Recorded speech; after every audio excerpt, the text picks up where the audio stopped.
Bismillahirrahmanirrahim. Assalamualaikum warahmatullahi wabarakatuh. Alhamdulillahirabbil alamin. Wassalatu wassalamu ala asrofil anbiya'i wal mursalin sayyidina wa nabiyina Muhammadin wa ala alihi wa sahbihi ajma'in. Amma ba'. Pertama-tama marilah kita panjatkan puji syukur kita kehadirat Allah Subhanahu wa taala yang karena berkat limpahan rahmatnya lah kita pada hari ini dapat menyimak materi perkuliahan kita yang insya Allah dalam keadaan sehat walafiat. Salawat serta salam tidak lupa juga senantiasa kita panjatkan kepada baginda Nabi kita Nabi Muhammad SAW yang telah membawa kita dari zaman kegelapan ke zaman yang terang benderang seperti sekarang ini. Alhamdulillah. Baik, untuk pertemuan kita pada hari ini, kami dari kelompok 9 akan membahas mengenai anatomi kontrak. Jadi langsung saja kita akan masuk ke pembahasannya. Jadi sebelum kita masuk ke bagian anatomi kontrak, kita akan memahami terlebih dahulu maksud atau pengertian dari anatomi kontrak itu sendiri. Jadi anatomi kontrak ini jika kita artikan sebagaimana yang terdapat dalam Kamus Besar Bahasa Indonesia atau KBBI, maka kita harus mengartikan masing-masing kata yang ada, yaitu anatomi dan kontrak. Kata anatomi dalam KBBI dapat kita artikan sebagai ilmu yang melukiskan letak dan hubungan bagian-bagian tubuh manusia, binatang atau tumbuhan, atau uraian yang mendalam tentang sesuatu. Jadi yang kita garis bawahi di sini dari pengertian anatomi menurut KBBI adalah suatu ilmu yang melukiskan letak dan hubungan, antara bagian satu dengan bagian lainnya, seperti itu. Sedangkan kata kontrak dalam KBBI dapat diartikan sebagai sebuah perjanjian yang dibuat secara tertulis antara dua pihak, baik itu dalam hal perdagangan, sewa menyewa, dan lain sebagainya, atau suatu persetujuan yang bersanksi hukum antara dua pihak atau lebih untuk melakukan atau tidak melakukan sesuatu. Nah, itu adalah pengertian berdasarkan KBBI. Jadi berdasarkan pengertian ini dapat kita sederhanakan ya, bahwa pengertian dari anatomi kontrak ini adalah hal-hal yang menggambarkan antara letak dan hubungan, dalam tanda kurung adalah struktur, antara bagian-bagian yang satu dengan bagian yang lainnya dari sebuah perjanjian yang dilakukan secara tertulis antara para pihak, dan perjanjian ini menimbulkan akibat hukum seperti itu. Nah, maksud dari akibat hukum di sini adalah timbulnya hak dan kewajiban kepada para pihak yang melakukan perjanjian. Sebagaimana ketentuan pasal 1338 ayat 1 ya dalam KUH Perdata yang menyatakan bahwa semua perjanjian yang dibuat secara sah itu berlaku sebagai undang-undang bagi mereka yang membuatnya. Sehingga bunyi pasal ini menjadi landasan hukum bagi para pihak dalam menunaikan prestasi yang mereka setujui. Nah, kemudian setelah kita memahami makna dari anatomi kontrak ini, maka selanjutnya kita akan membahas bagian-bagian atau struktur dari anatomi kontrak. Sebagaimana yang telah kami susun dalam hasil resumen kami menemukan bahwa dalam anatomi kontrak ini terbagi menjadi 7 bagian ya. Bisa kalian lihat itu di dalam PPT yang telah kami buat ini. Dan 3 bagian diantaranya akan saya jelaskan, dan bagian selanjutnya akan dijelaskan oleh rekan saya. Nah, baik, ke bagian yang pertama dari sebuah anatomi kontrak adalah judul kontrak. Ya, bagian pertama ketika membuat suatu kontrak tentu saja adalah berkaitan dengan judul. Sebagaimana dalam membuat surat-surat formal lainnya, ya mungkin kawan-kawan di sini sudah tidak asing lagi ya dengan maksud dari bagian anatomi kontrak yang pertama ini. Tapi sedikit saya jelaskan kembali. Jadi mengenai judul kontrak ini adalah hal yang berkaitan dengan hal apa yang menjadi fokus utama, dari dibuatnya suatu kontrak. Apakah mengenai sebuah kontrak pekerjaan, sebuah kontrak bisnis, ataupun kontrak-kontrak lainnya seperti itu. Nah, dan juga sebagaimana yang kawan-kawan lihat di PowerPoint, di situ kami ada memberikan sebuah contoh dari judul kontrak ini. Bisa kawan-kawan lihat bagian yang paling atas dari kolom yang berwarna biru itu merupakan sebuah judul kontrak. Bisa dilihat itu tulisannya surat perjanjian pemborongan pekerjaan. Nah, contohnya seperti itu. Kemudian juga beberapa poin yang perlu diingat ya ketika membuat bagian kontrak ini ada beberapa hal. Itu yang pertama, bahwasanya judul itu harus mencerminkan jiwa dari perjanjian ya. Kemudian ditulis dalam bentuk yang singkat dengan bahasa baku. Bahasa baku di sini maksudnya adalah bahasa yang sesuai dengan pedoman EYD atau ejaan yang telah disempurnakan, seperti itu. Kemudian yang ketiga itu biasanya untuk perjanjian tertentu ya, seperti yang kita ketahui bahwasanya untuk perjanjian yang formal gitu kan, dari perusahaan, dari badan hukum tertentu, itu kan terdapat penomoran, seperti contohnya kontrak pemborongan pekerjaan ini tadi, yang bisa kawan-kawan perhatikan bahwasanya di bawah judul tersebut terdapat nomor perjanjian yang dibuat, seperti itu contohnya. Nah, kemudian bagian yang kedua ya dari anatomi kontrak adalah pembukaan. Nah, pembukaan ini sama halnya juga sebagaimana surat-surat formal lainnya ya. Dalam pembukaan suatu kontrak ini biasanya termuat hari, kemudian tanggal, tahun, serta tempat perjanjian itu dibuat. Bisa kawan-kawan lihat juga di PowerPoint yang telah kami bagikan juga itu di slide ini ya. Seperti yang dimuat di sana, bahwasanya pada umumnya dalam menuliskan pembukaan kontrak ini bisa dibuat dengan beberapa cara gitu. Diantaranya bisa dibuat dengan memuatkan dalam bentuk angka-angka tanggal seperti pada umumnya gitu kan, ataupun bisa juga tanggal-tanggal tersebut dituliskan dalam bentuk huruf seperti dalam contoh tersebut. Kemudian yang selanjutnya bagian anatomi kontrak yang ketiga adalah memuat tentang komparisi atau para pihak yang melakukan kontrak. Nah, dalam hal komparisi ini ketentuan yang dapat dimuat itu ada dua hal. Yang pertama itu nama para pihak dalam perjanjian. Nah, dalam hal ini juga apabila para pihak ini memiliki gelar itu kan, seperti sarjana hukum atau master hukum dan lain sebagainya, maka gelar tersebut boleh juga disebutkan sebagai identitas dari para pihak ini. Kemudian yang kedua ada identitas para pihak, ya bisa dimuat berupa jabatan dan juga kedudukan dia dalam kontrak tersebut sebagai apa, dan juga wewenangnya dalam hal menjalankan apa, dan juga bisa dimuat mengenai alamat dia berada di mana, seperti itu. Dalam hal ini tujuannya tentu ya untuk memudahkan para pihak mengenai hak dan tanggung jawab mereka dalam menunaikan wewenang yang telah disepakati dalam kontrak tersebut. Kemudian yang berikutnya itu bagian dari anatomi kontrak yang keempat adalah premis dari atau sebab atau dasar dari dibuatnya sebuah kontrak. Dalam hal ini ada beberapa hal ya yang perlu diperhatikan, seperti yang pertama adalah pengantar akta yang menjelaskan maksud dan tujuan dari para pihak membuat kontrak. Mungkin kawan-kawan juga udah paham ya maksud dan tujuan itu seperti apa, misalkan untuk membangun sesuatu, untuk mempekerjakan sesuatu dan lain sebagainya, seperti itu. Kemudian yang kedua, alasan atau dasar pertimbangan adanya kontrak. Ya, saya rasa ini udah jelas ya dasar pertimbangannya apa gitu. Kemudian yang ketiga adalah konsideran atau latar belakang lahirnya kontrak tersebut, dan saya rasa juga ini udah cukup jelas, bisa kawan-kawan lihat juga di contoh agar lebih memahaminya ya. Nah, mungkin biar tidak panjang lebar ya, itu saja yang penjelasan dari saya. Kurang lebihnya saya mohon maaf. Untuk penjelasan selanjutnya itu akan dijelaskan oleh rekan kelompok saya. Terima kasih.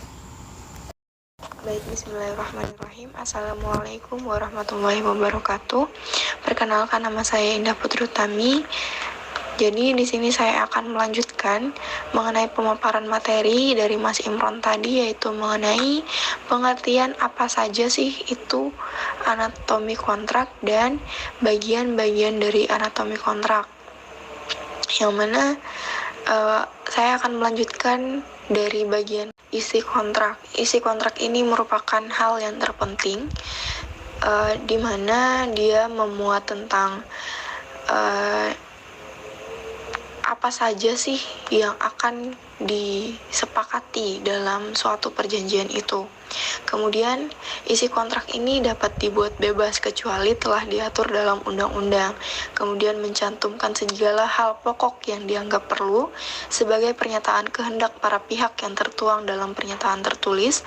Kemudian menjelaskan dengan detail mengenai objek perjanjian ini apa. Menjelaskan tentang hak dan kewajiban para pihak, serta uraian lengkap mengenai prestasi. Kemudian di dalam isi kontrak ini juga dijelaskan dengan bahasa yang sederhana dan satu tafsir, jangan interpretatif. Artinya di sini suatu perjanjian itu harus dibuat dengan bahasa yang mudah dipahami dan tidak membuat orang yang membacanya itu kesusahan, ataupun di dalam suatu perjanjian ini harus bisa dipahami oleh orang yang membuat perjanjian itu sendiri. Jangan yang dia membuat perjanjian, kemudian dia membuat kontraknya itu sendiri, tapi dia tidak paham bahasa yang tertuang di dalam kontrak itu. Jadi dia tidak mengerti secara detail apa maksud dan tujuannya dari melakukan perjanjian tersebut. Kemudian, jika menggunakan istilah teknis, sebaiknya mencantumkan definisi atau ketentuan umum. Lalu, ketentuan dan syaratnya harus bisa dilaksanakan dalam praktek atau practicable. Kemudian, semakin detail maka semakin bagus. Lalu, harus memperhatikan asas-asas perjanjian, yang mana di dalam isi kontrak tadi harus memuat hal-hal yang memang perlu dibuatlah di dalam kontrak tersebut agar isi kontrak tersebut jelas gitu. Selanjutnya, di dalam anatomi kontrak itu harus juga memuat except clause atau pengecualian klausul, yang mana mengenai hal-hal yang tidak dikehendaki seperti wan prestasi.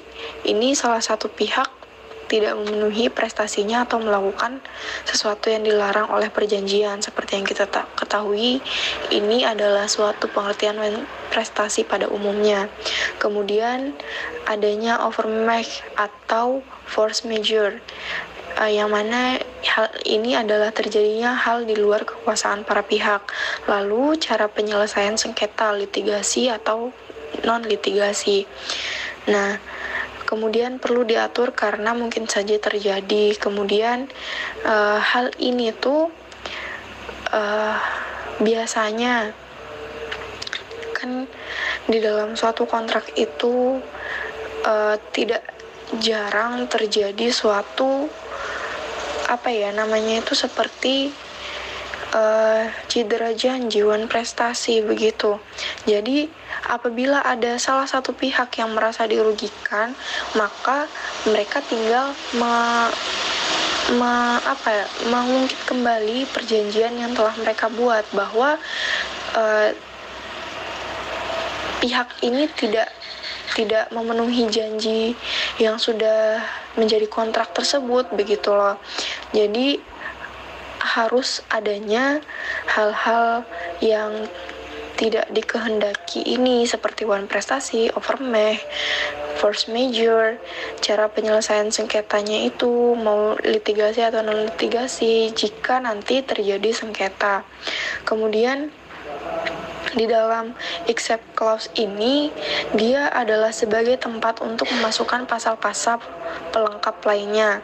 Nah, contohnya di sini seperti penyelesaian perselisihan, yang mana dalam suatu kontrak itu terdapat perjanjian seperti ini yang akan saya bacakan dalam contoh yang kami buat. Itu seperti apabila terjadi perselisihan antara kedua belah pihak sehubungan dengan kontrak ini, maka pada dasarnya akan diselesaikan dengan cara musyawarah untuk mencapai mufakat. Nah, poin 1 ini sudah termasuk ke dalam cara penyelesaian sengketa tadi, apabila di dalam suatu kontrak ini terdapat salah satu pihak yang merasa dirugikan. Kemudian contoh yang kedua, apabila secara musyawarah dapat dicapai penyelesaian, maka kedua belah pihak sepakat untuk menyelesaikan secara hukum melalui yang pertama, lembaga arbitrase atau kantor pengadilan negeri itu. Jadi di dalam suatu kontrak perjanjian ini harus adanya suatu keputusan untuk menyelesaikan sengketa itu nanti bagaimana jika terjadinya sengketa begitu. Dan bagian anatomi kontrak yang terakhir itu mengenai penutup kontrak, yang mana biasanya ini penutup kontrak menyangkut 5 hal, yaitu secara keseluruhan, pengecualian, pelepasan hak dan kewajiban, kemudian domisili dan jurisdiksi, kemudian penutup dan tanda tangan para pihak. Nah, yang mana di dalam keseluruhan ini dia menjelaskan bahwa yang diatur dalam perjanjian ini adalah satu kesatuan yang utuh, termasuk pula lampiran-lampirannya. Kemudian menyatakan tidak boleh ditafsirkan secara terpisah-pisah.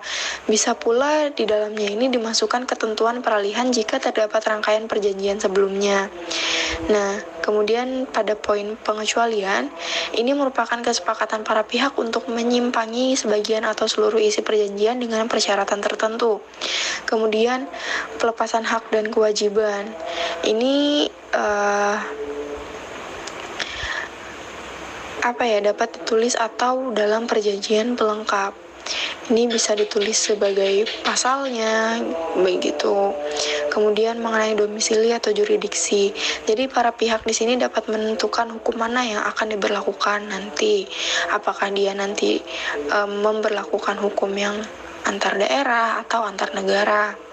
Yang mana di dalam suatu kontrak itu pasti adanya suatu para pihak yang berasal dari daerah atau negara begitu.